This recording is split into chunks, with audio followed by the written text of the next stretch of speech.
കേരളത്തിന്റെ രാഷ്ട്രീയ ഭൂമിക സംഘപരിവാർ വേഴ്സസ് കേരളം എന്ന നിലയിലേക്ക് മാറിക്കഴിഞ്ഞു.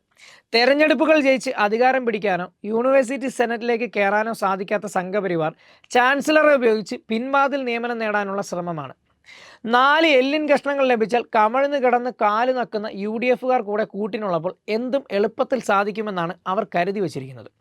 അത് SFI എന്ന സംഘടനയുടെ പോരാട്ട ചരിത്രത്തെക്കുറിച്ച് ധാരണയില്ലാത്തത് കൊണ്ട് മാത്രമാണ്.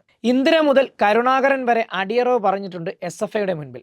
അപ്പോഴാണ് തരം പോലെ പാർട്ടി മാറിച്ചാടി ജീവിത സായാഹ്നത്തിൽ പോലീസ് കാവലിൽ മരിക്കാൻ കാത്തു നിൽക്കുന്ന ഒരു നോർത്ത് ഇന്ത്യൻ പാൻവാല. SFI ഇപ്പോൾ ചെയ്യുന്ന സമരങ്ങൾ കേവലം ഒരു വിദ്യാർത്ഥി സമരം മാത്രമല്ല. കേരളം എന്ന ഈ മണ്ണ് ജീവൻ കൊടുത്തും കാത്തു സൂക്ഷിച്ച മതനിരപേക്ഷ ജനാധിപത്യ മൂല്യങ്ങൾ കാത്തു സൂക്ഷിക്കാൻ വേണ്ടിയുള്ള ചെറുത്തുനിൽപ്പാണ്.